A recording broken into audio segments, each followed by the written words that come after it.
Right. Good morning again. I'm Chris Griffin again with the Foreign Policy Initiative. If you're just joining us, it's a pleasure to welcome Senator Ben Cardin, who is the ranking member on the Senate Foreign Relations Committee, for our next discussion on the role of Congress and foreign policy in the Trump administration.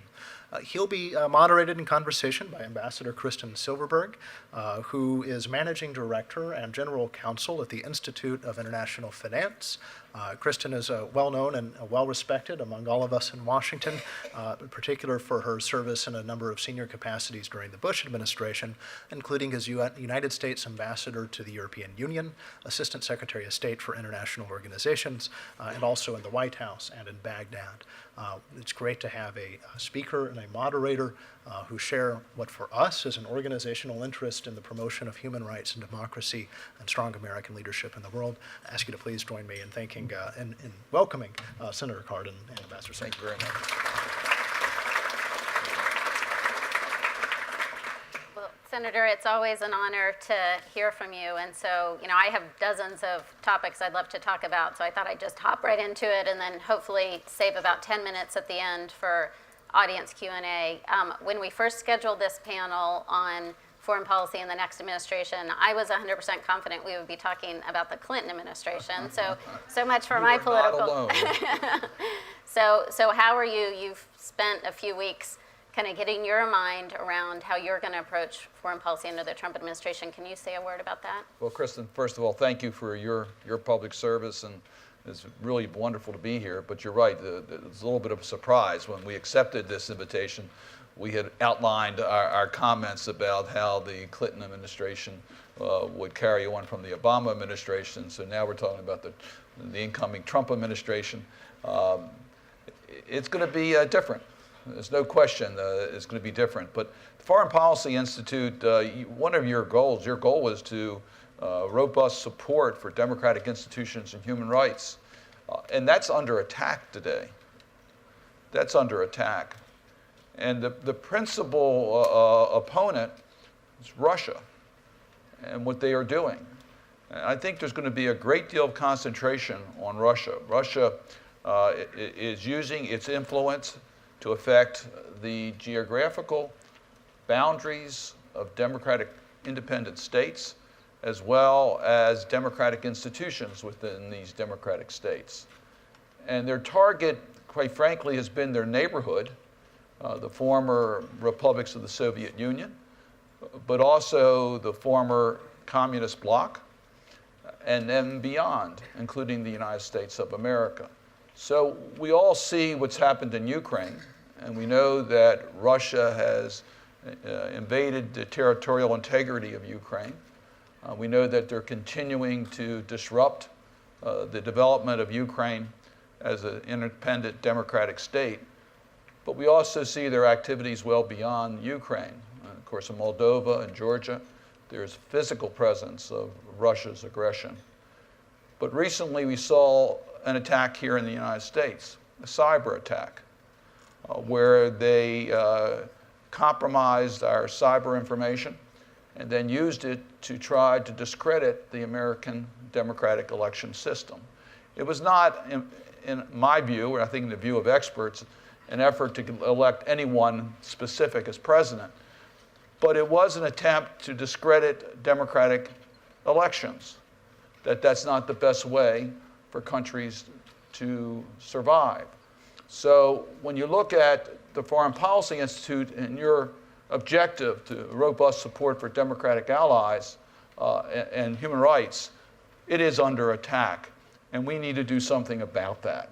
Whether we're attacked by a MiG or attacked by a mouse, we need to respond. And currently, the Obama administration is looking at a response.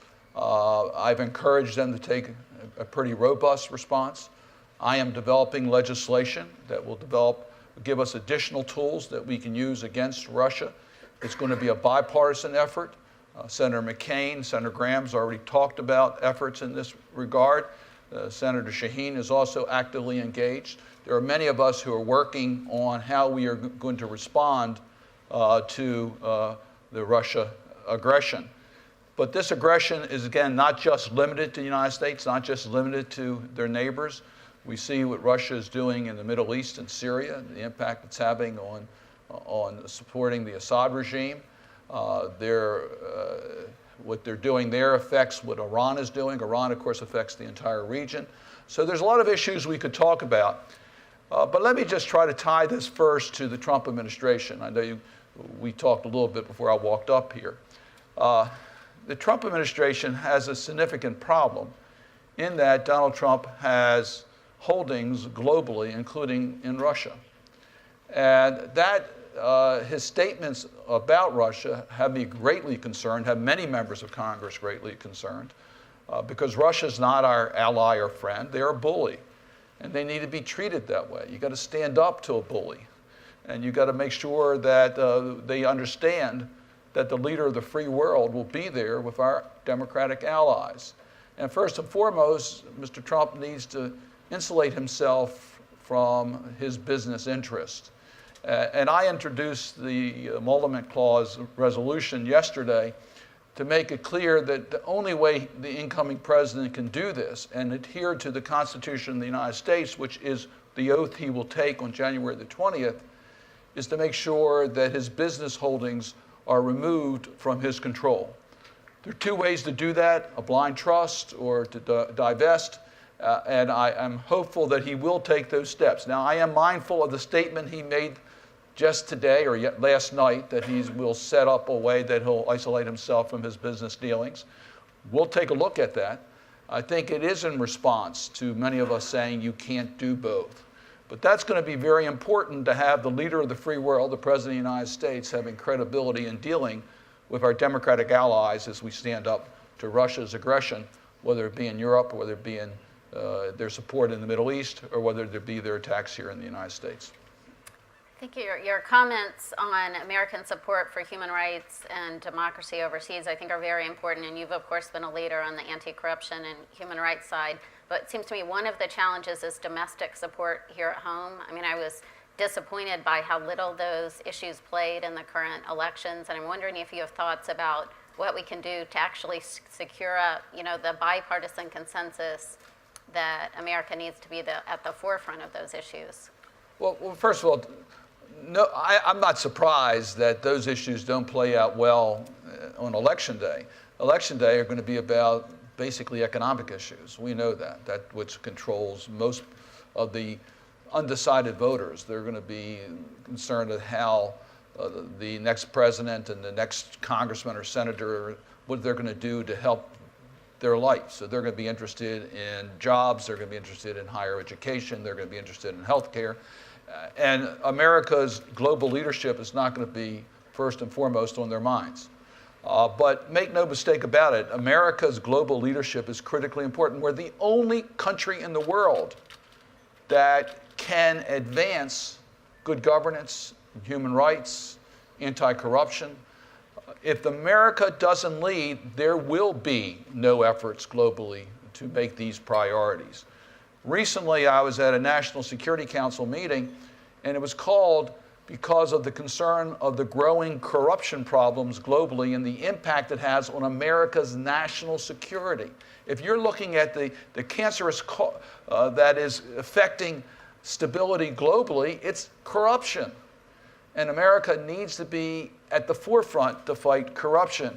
And of course, the human rights agenda is all part of that. Good governance, human rights, anti-corruption, empowering people. And America needs to be in the forefront in those efforts. I am proud of the role that we have played in the Congress of the United States. The Magnitsky Law that was passed is having an impact, not just in Russia, but in Europe. As they have passed Magnitsky laws, we are hopeful that we're going to see the expansion of the Magnitsky Law to be a global application so that human rights violators anywhere in the world that are protected by their local governments will be subject to sanctions here in the United States. And we hope globally in using our banking system or being able to get visas to visit America. That hurts greatly because corrupt officials do not want their money in local currency. They want their money in dollars. And if we can block that, we can make major advancements. We're still waiting on some key national security nominations, and I wouldn't ask you to get into any particular preferences. But I'm wondering if you could say a word about how Senate Democrats are going to approach these nominations generally. I mean, I'll go way out on a limb and say there will be some controversies. There'll be controversy. So where do you think that they're going to be particular? Where are Senate Democrats going to want to draw some lines? Right. Well, first, I'm looking forward to talking to Senator Corker today, see how his conversations went. First and foremost, and I think I speak for all my colleagues, we want this transition to go smoothly. I think President Obama has gone to extremes to make sure that this is as smooth a transition as can possibly be done. We respect the votes, the election results, and we want to make sure that Mr. Trump comes into power as President of the United States with his team and with all the tools he needs in order to be a successful president on behalf of our nation. And we're going to do everything we can to make that a reality. But when he deviates from constitutional requirements, such as the emoluments clause of the Constitution, we're going to speak out and we're going to take action. And when he nominates people that have records that are inconsistent with the values of our country, we're going to do everything in our power to highlight those concerns, to use the confirmation process in the United States Senate to explore their backgrounds and their commitments and how they're going to respond to the portfolio under their direction, and then ultimately make a decision to either vote for confirmation or against confirmation. So we will do that. On those advisors that are not subject to Senate confirmation, I've already spoken out on some of those appointments because we're not going to have other opportunities to do that. So we have a constitutional responsibility. We're going to carry out that constitutional responsibility. But at the end of the day, we want Donald Trump to be a successful president, and we're going to do everything we can to try to help make that a reality. From the NSC appointments we have now, I mean, it seems quite clear that this is going to be an NSC that's very focused on war on terror, on the campaign against ISIS. If anything, that may actually feed the administration's interest in some kind of accord with Russia. If that's their sort of focus, you can see that. And so I'm wondering what you think really their options are on the kind of ISIS campaign and war on terror generally. Yeah, ISIS is obviously it's a complicated issue, but Russia is a critical player here. Russia, in their support for Assad and what they're doing in Syria, is making it much more difficult for us to have a unified front against the extremist organizations such as ISIS. So what concerns me, I need to understand what is in Mr. Trump's strategic thought process and what he is suggesting with Russia. Russia, as I said, is not our ally. They're not our partner. They don't share our values. They're a bully. They want a larger, greater Russia. They don't want to see NATO expansions. So one of the first signals that this Congress could do, is to approve Montenegro's accession into NATO. The failure to do that will be interpreted by Mr. Putin as a way that he can block that from happening under the next administration that wants to set up good relations with Russia. So it's hard to figure out exactly where we're heading in Syria, where we're heading against ISIS, until we know how we're going to confront Russia. The Syrian Civil War has been going on now 6 years. There's no end in sight. When Aleppo falls, and it probably will, it's not the end of the Civil War. It's continuing. The only way to end a civil war is to bring all sides together, have a negotiated way forward without President Assad. I think all of the major stakeholders, including Russia, understands that. So we've got to get that done. And the humanitarian crisis that's been created through Russian support of the Assad regime warrants the human rights criminal investigations. This should be investigated at The Hague. That needs to be done. And if we can get that moving forward, then we really can concentrate on ISIS. The strategy against ISIS is pretty simple. take away their support. You take away their support by their geography. You take away their support through the oil revenues. You take away their support through extortion revenues. You marginalize them, and ultimately we have to deal with them as a threat because they'll have their terrorist networks. But we have shrunk them and shrunk their support network, and ultimately we can marginalize their importance. The Syrian Civil War, among its many consequences, has been a lot of political stress in Europe. And you see European institutions struggling, this rise of populism. We have some key elections coming up.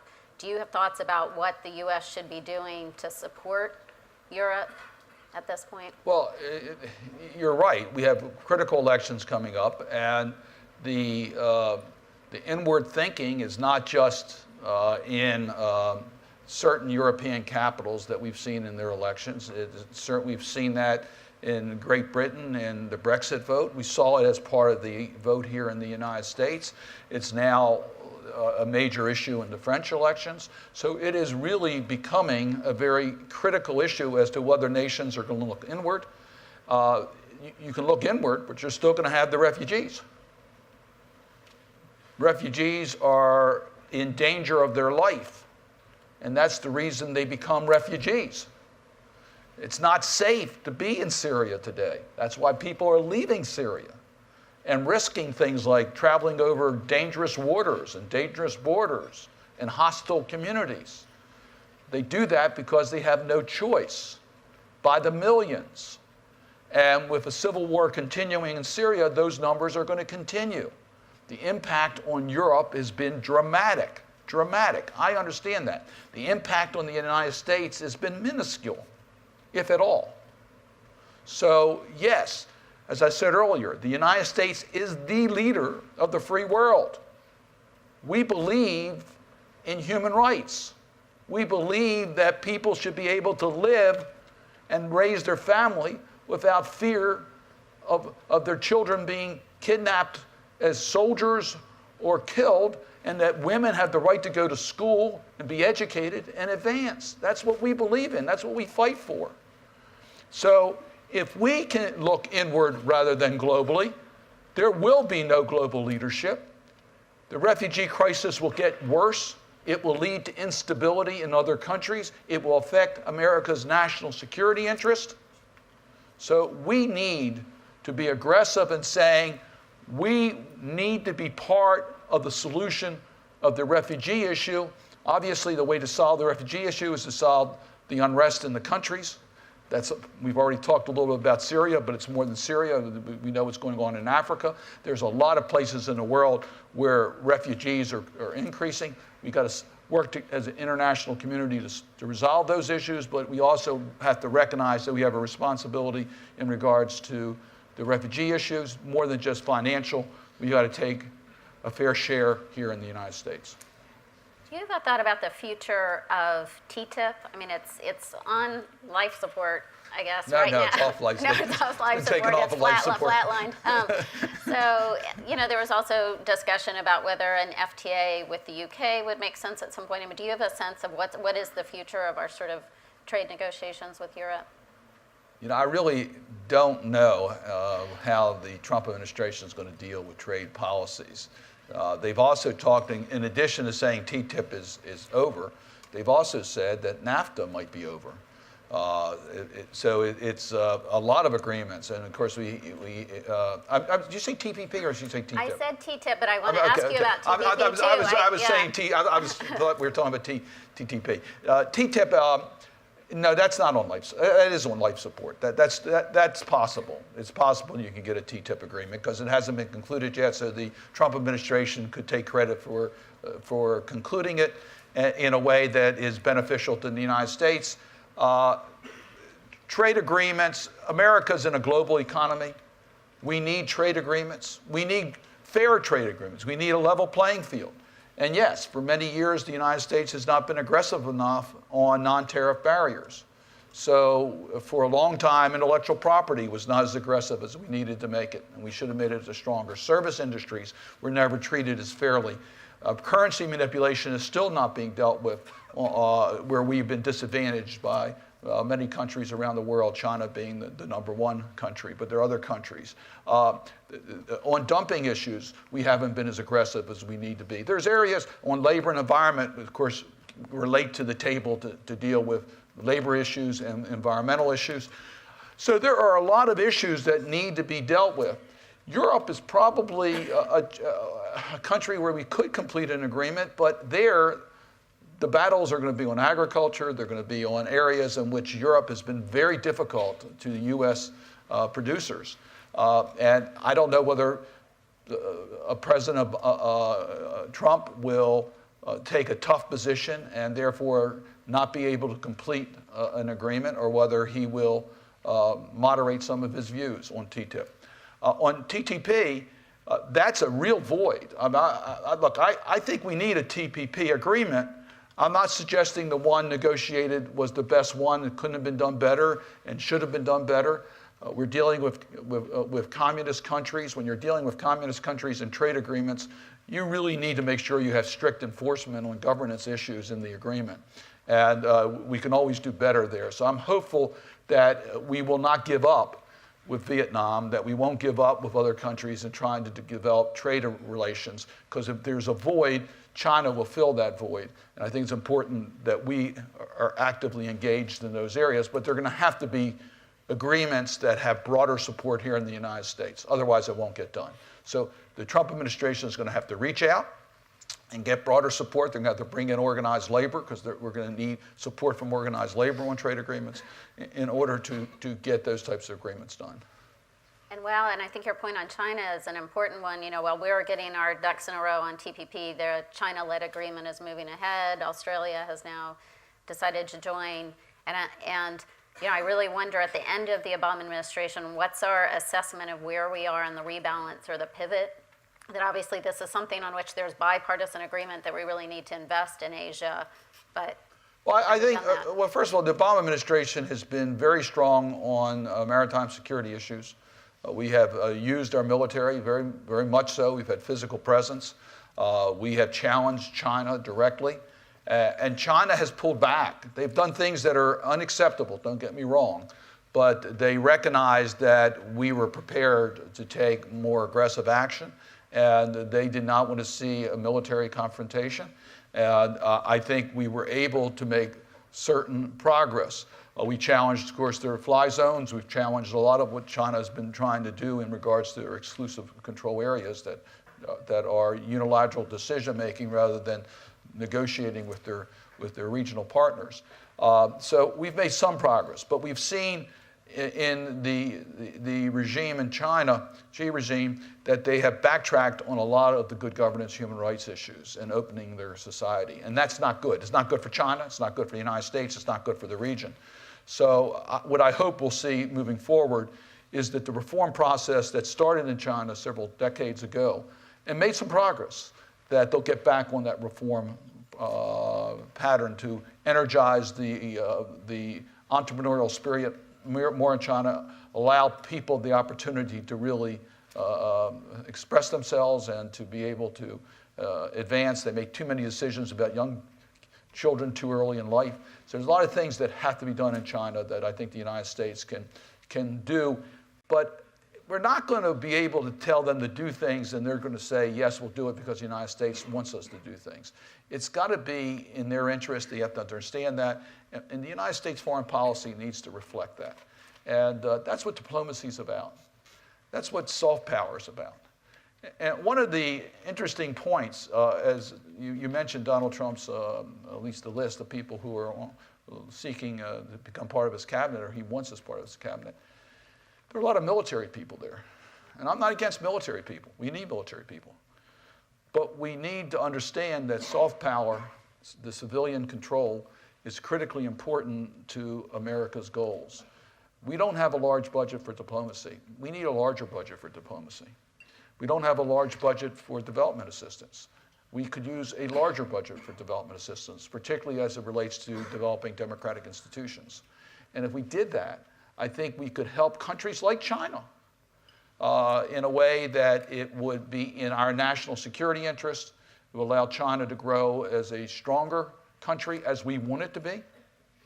and it would be safer for the global community. I want to open it up to the audience in just a question, but before I do that, I have one other question about sort of an assessment of where we are at the end of the Obama administration on alliances. So in Asia, we have some tensions, I'll put it that way, with the Philippines, although there are lots of unusual reasons for that. Where do you think we are broadly on the strength of our alliances around the world? Well, I think that President Obama deserves great credit for strengthening America's partnerships. He recognized that we couldn't do things alone. I disagreed with President Obama on his strategies on Ukraine and on Syria as far as his original responses. I thought we should have been more aggressive. President Obama did not want the United States to be alone on decision making. He went to Europe, he went to the Middle East, he went to other areas and formed broader coalitions. One of the first things he did was form a broader coalition against Iran. And that paid off in that we were able to negotiate an agreement. And I disagreed with the end of the agreement, but I did agree that we should have an agreement. That was good diplomacy, good work in forming alliances. We've seen that now in North Korea. Today there will be an announcement made about a UN resolution in North Korea. That is good news. We've been able to isolate countries by working with other countries. To coin a phrase, we are stronger together. And President Obama has done that. He's formed true confidence and allegiance and allies in all parts of the world. In our own hemisphere, and I've talked to many of the leaders in our own hemisphere, our policies to Cuba was isolating the United States in our own hemisphere. You can argue how you get Cuba to change its way, and Cuba has to change its way. But the prior policy was not working, and it was marginalizing the U.S. influence in our own hemisphere. The Obama administration has dramatically improved America's influence in our own hemisphere. So there are a lot of things that happened in Asia. I've been to Asia several times. I can tell you that I was pleasantly surprised to see the close personal views in Vietnam with the United States, a country we were at war at not too long ago. So he has built those relationships, and countries would prefer to work with the United States than they would with Russia and China. They look at the United States as being a stronger, more reliable partner, and they want to deal with us. I was in the Middle East meeting with a lot of our Gulf state strategic partners. To a leader, they said, we'd rather deal with the United States, but if you're not there, we have to look elsewhere. So I think we have formed those alliances under the Obama administration that are critically important for America's national security interests. Great, so I want to go to the audience. I see a lot of hands, so I'm just going to ask everybody to keep your questions very sort of concise and tight, right here on the second row.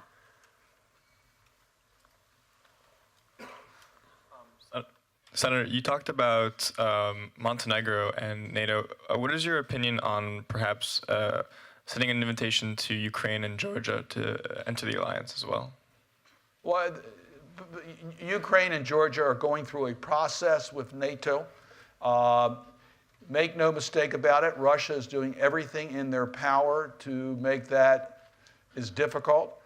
Their activities in Ukraine, of course, their occupation of Crimea, their activities in the eastern part of Ukraine, all have made it more challenging for NATO to meet the NATO requirements for accession. So that's a strategy we need to counter. I would like to see Ukraine in NATO.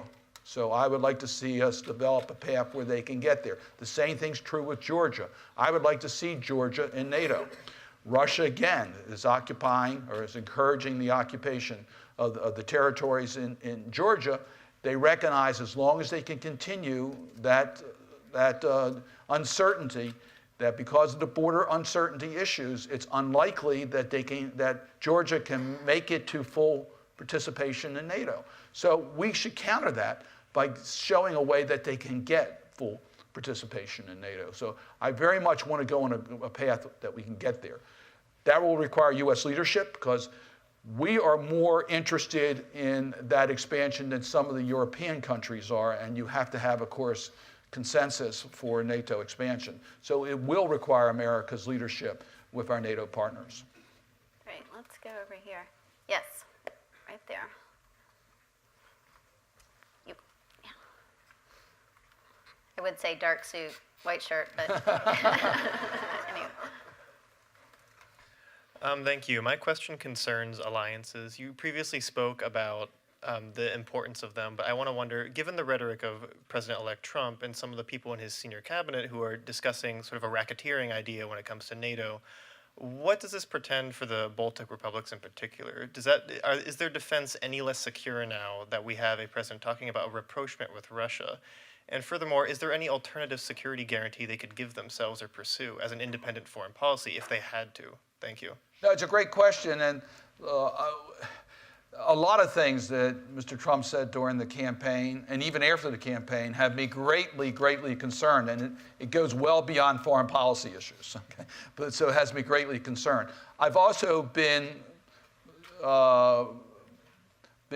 welcomed when he has changed his views on some of these issues, and I encourage him to do more of that after consultation with experts in the field. It's one thing to appeal to voters, it's another thing to govern. And I don't condone comments made during a campaign.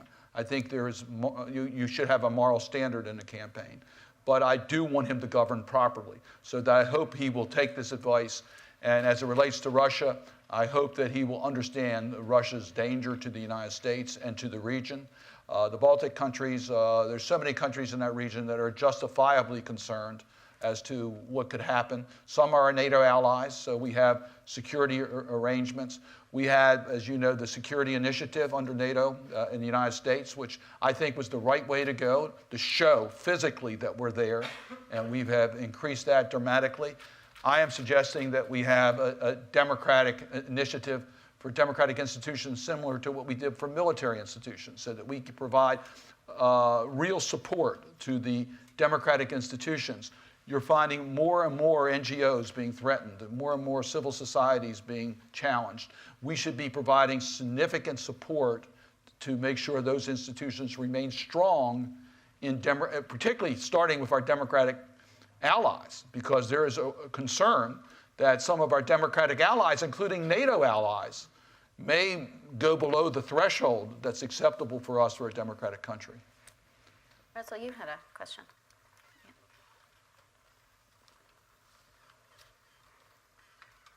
Yes, I'm Russell King. Senator, I have a question about Cuba. I know you mentioned it briefly, but Cuba has had a close relation with Russia and China over the years, and they've been very heavily militarized, and I believe lately it's mostly with Chinese weapons. But how would you approach the demilitarization of Cuba?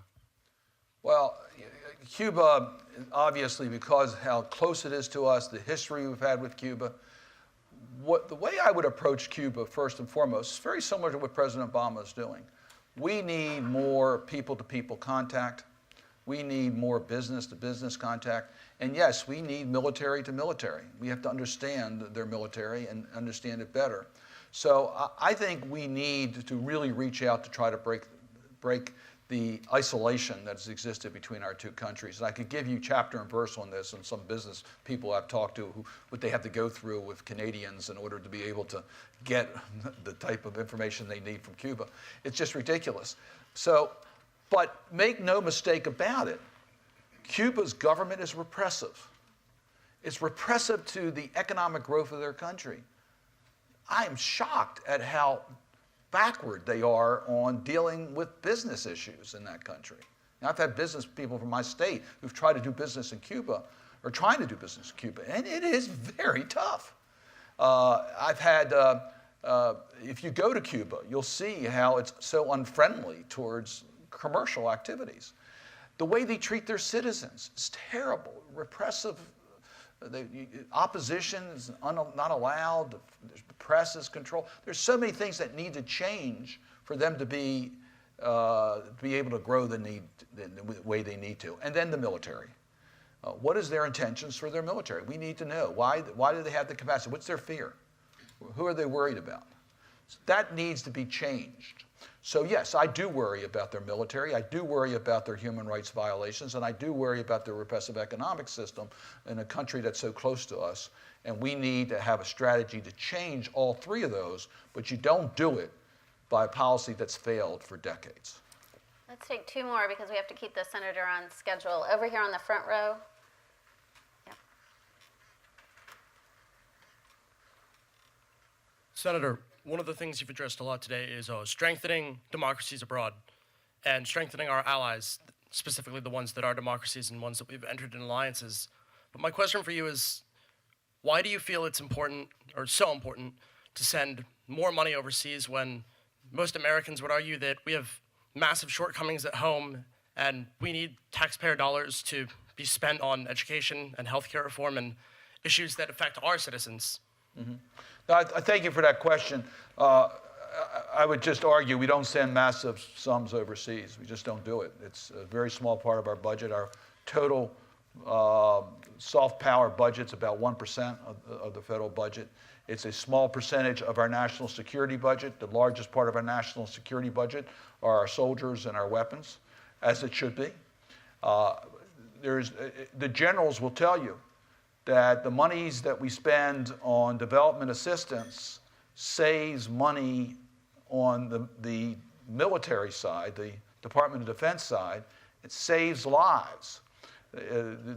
When we can prevent a country that is strategically important to the United States from becoming a destabilizing influence in that region, where we are potentially going to have to use our soldiers, we are saving significant money. Look at Afghanistan and the amount of money that's been spent in Afghanistan. Look at Iraq and the amount of money that we spent in Iraq. Look today at Syria and the amount of money we're spending in Syria. Look at Africa and see that there's seeds in Africa that could end up as challenging to the United States as what we've seen in the Middle East. It's in our interest to resolve these issues. So this is not the United States alone. The Sustainable Development Goals, what the UN has been able to do, what other countries are doing, we've been able to reduce poverty, we've been able to increase health outcomes. If you look at the Ebola episode and the U.S. involvement, U.S. taxpayer involvement, saved literally hundreds of thousands of lives. I think Americans should be proud about that. It's not only what we are, our DNA, the country, our values, that we respect life and we respect opportunity, and America can make a difference, and we should make a difference, and we should be proud about that, our humanitarian and social conscience. It's also the fact it makes us safer. So it's a win-win situation. And our development assistance budget, we spend a lot of money in few countries. We should be spending more money, particularly in developing democratic institutions. In Africa, we spend such a small amount of money to build democratic institutions. We should be spending more. All right, last one. This woman right here in the red shirt. Yeah. Yes, Senator, I wanted to ask you, you talked a great deal about democratic institutions, building them up. Can you discuss your views on Turkey through that lens? Well, Turkey, our NATO ally, Turkey's going through a difficult, from my point of view, Turkey's going through a difficult period. Turkey's had a rough history. For many years, I think they were not treated fairly by Europe. And I think mainly because they were a Muslim majority country. So they've had their share of issues. Turkey is very concerned about the Kurdish extremists to the detriment of themselves. They focus so much on that, it causes a challenge in their commitments to good governance and human rights, and it prevents Turkey from being a more significant player in dealing with the broader regional security issues. So we look at Turkey as our ally. We look at Erdogan's policies as being not what we would like to see them on some of the alliance issues, as well as some of the good governance, human rights issues. And we're going to continue to work with them. We certainly want to continue our partnership with Turkey. So we look at this as a country that is a large independent country that's going to do what they think is right in their national interest, and we're going to try to work with them to get them back more in line to what we think is important for a major democratic state. Let me sort of end on that point, because there's one thing I want to mention. One of my priorities for the next Congress is a bill that would develop an anti-corruption index, which I think is important in all countries. And it'd be interesting to see how the United States and how Turkey and other countries will fare on that type of index, because no country is perfect on fighting corruption. We all have that problem. Some countries, though, it's part of their system.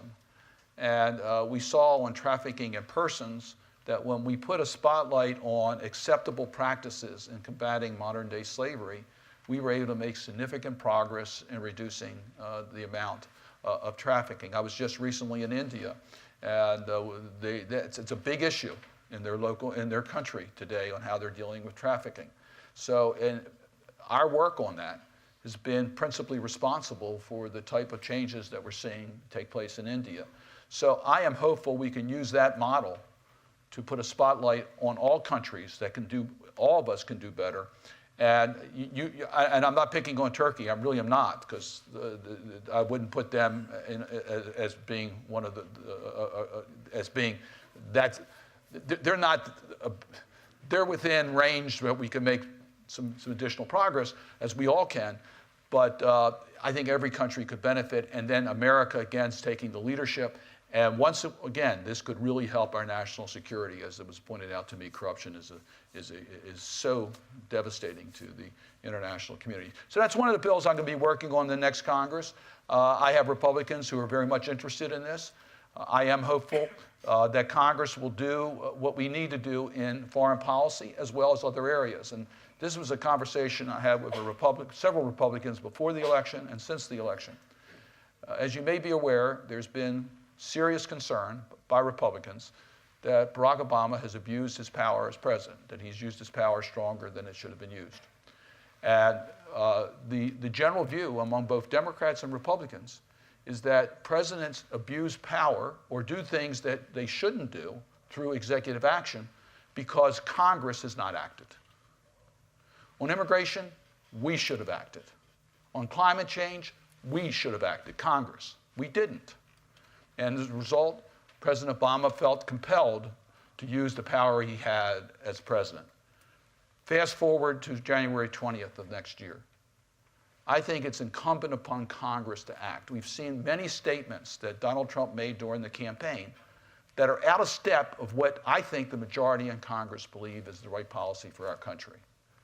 And Donald Trump may move in some of those areas, but if Congress does its responsibility and passes legislation, we can influence what the Trump administration will do. To me, that's very true in foreign policy. And that's why you're going to see Democrats and Republicans, whether it's Russia, whether it's Iran, whether it's climate change, whether it is how we deal with tolerance for human rights violations or corruption, you're going to see members of Congress come together, I hope, and be able to speak with the voice of our legislative branch of government. That's an optimist speaking on a very cloudy day, but I do have confidence in our country. Thank you all very much. Thank you.